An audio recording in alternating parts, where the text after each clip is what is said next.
And that's how the Duke Ellington thing started. That's a school of the arts, right? Yeah. And what did you study there? Theater. The school is incredible.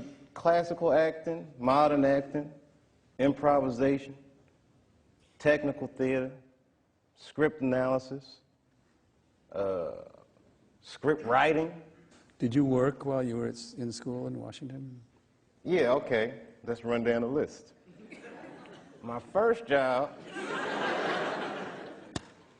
summer, between 87 and 88 school year.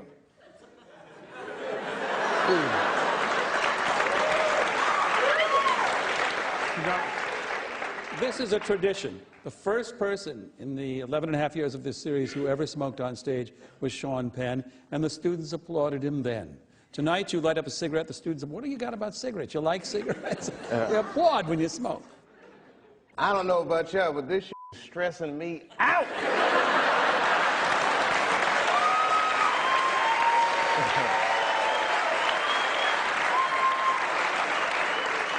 I feel like I'm confessing and stuff. This everything feel like I'm on trial in this. Tell me about that thing. I mean, you know, I don't know. I was a child and it's all so wild, Mr. Lipton. All right, so, the first job, and remember, this is when people were making a lot of money selling drugs. $3.50 an hour. August, I had to dress up in a cookie costume. Not bullshitting, a cookie costume with chocolate chips and a big chocolate chip on my head, sweating. And I had to hand out flyers for this place called the Cookie Bag. When I started at Duke Ellington, it was like you go to school from 8 o'clock in the morning till at least 5 o'clock at night. So work stopped for a while. And then, you know, that nightclub thing kicked in. Was your early comedy autobiographical? Still don't talk about myself. It isn't. It's yes, but never directly. I don't want to give away my secret recipe. But originally my plan was I'll go to school, and then after I graduate, I'll start stand-up. But then I was like, I'm going to the club after school. It's Tuesday, so I'm going to go to that open mic night. I had been practicing with the candlestick in the mirror. I felt like I was ready.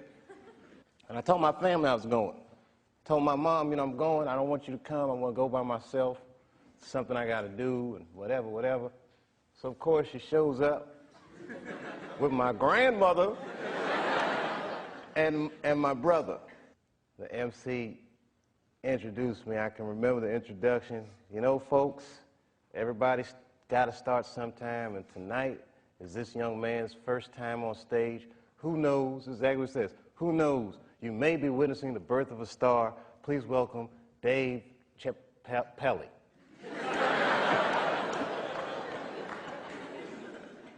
And I went up there, man, and I was scared. And I used to look at my feet when I started. And I said the first joke, looking down at my feet, and they laughed. And then I looked up, like, holy. And then I looked back down at my feet and said, no. And after the set, you know, the crowd was going crazy. I think I did 2.5 minutes, but they were going crazy. I was 14, probably looked like I was 11. Jesus. I was telling jokes about Jesse Jackson running for president and Alf's spaceship landing in a black neighborhood. Because before I going on, I was scared, and I told my grandmother, like, you might hear me say some things that you might not want to hear your grandson say. And she said, just relax and do that shit. I said, whoa. I never heard it come. So it went great. And then here's the kicker. So then I go to school the next day, you know, feeling like $1 million. And I go and I'm telling all the kids at school, guess what I did last night? Comedy club. Ripped, the crowd was going crazy, you know. And you know what they said? Cool. And it was the beginning of a dual life. By day, I was Clark Kent. And at night, I was Superman. you know, pretty girl in school might look at me and be like, oh, Dave, he's so funny, but I wouldn't date him. But at night, I'd date women your mother's age if I wanted. Did you move to New York to do some stuff? Yeah, I said, I'm gonna go to that Apollo and rip that mug. I went for the regular Wednesday amateur night. When I say I got booed off stage, God. I still remember that boo. I'd never been booed off stage before, but I just remember looking out and seeing like everybody booing, everybody. Even old people, I was like, who boos a child pursuing his dreams? Like, this is the meanest crowd in the world. And that siren went off, and that dude comes out tap dancing. Sandman. Sandman, I wanted to choke the shit out. I hate you. I was like, and that was the best thing that ever happened to me.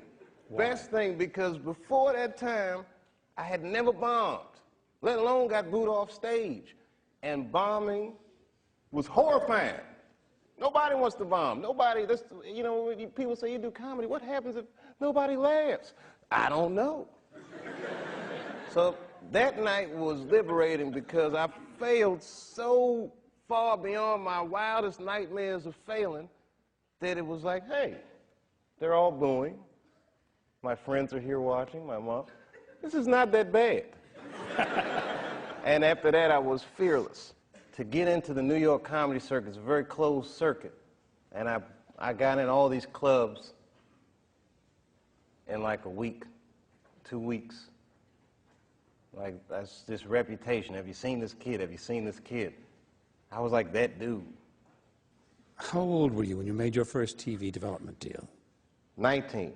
My mother and my grandmother were freaked out. You know, I was the first person in my family not to go to college, that had not been a slave. Right.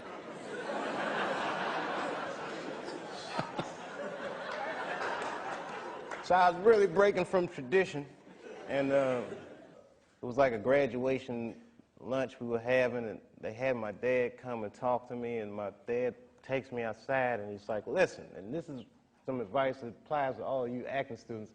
He says, to be an actor is a lonely life. Everybody wants to make it, and you might not make it. And I said to my dad, well, that depends on what making it is, Dad. He was a smart-ass kid. Yeah. It depends on what making it is, Dad. He says, what do you mean? I said, well, you're a teacher. I said, if I could make a teacher salary doing comedy, I think that's better than being a teacher. And he started laughing. He said, if you keep that attitude, I think you should go. He said, but name your price in the beginning. If it ever gets more expensive than the price you named, get out of there. Mm-hmm. Thus, Africa.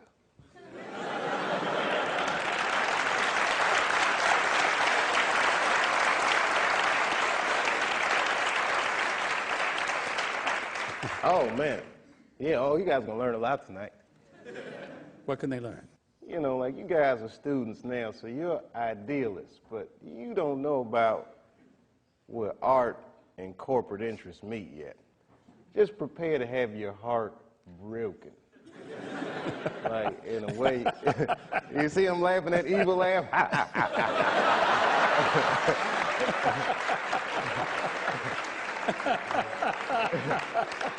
Because he knows, man, and everybody laughs at me, but just get your Africa tickets ready, baby, because it's coming. It's coming. You have no idea. The first pilot I did was called I'm the Man, and it didn't get picked up. It was real painful because I had experienced nothing but success. Took it like a bitch, man. I was really upset. And that's when I started smoking that weed, man. It just made me feel better, man. I'm not trying to tell kids to do that. As a matter of fact, I wouldn't tell anybody to do it, but that's how I dealt with my problems. And at the time, it was working out great, baby. I was smoking that weed.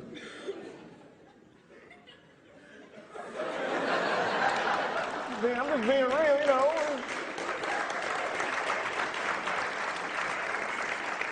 know what I mean? Like, a lot of white kids, you got things accessible to you like therapy. We don't have that. We have liquor stores and weed.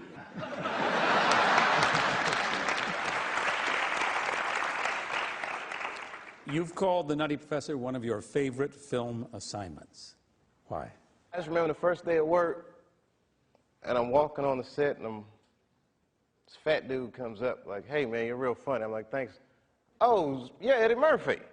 He had that makeup on, and he knew my jokes. He started telling obscure jokes I did, like he knew them.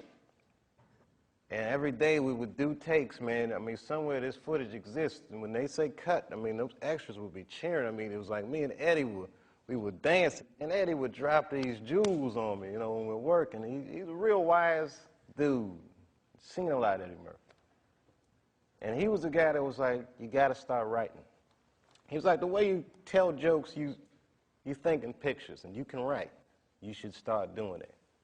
And that was the big Nutty Professor breakthrough. In The Nutty Professor, Dave plays a severely manic comic named Reggie Warrington, who uses his comic skills to humiliate Eddie Murphy as the hapless Sherman Klump.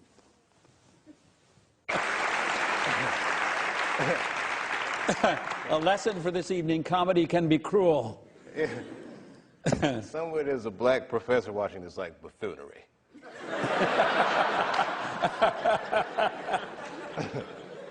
But that made me laugh seeing that, because I remember when I said the Who was sucking Who's Titties Land, and Eddie was like doing the Sherman, and he was drinking, and then I said it, and water shot out of his nose. And he said, I'm sorry, I wasn't expecting that. And that was the best feeling, like, to make Eddie Murphy break characters was very, to this day, man, forget the Emmy nomination, that was the best.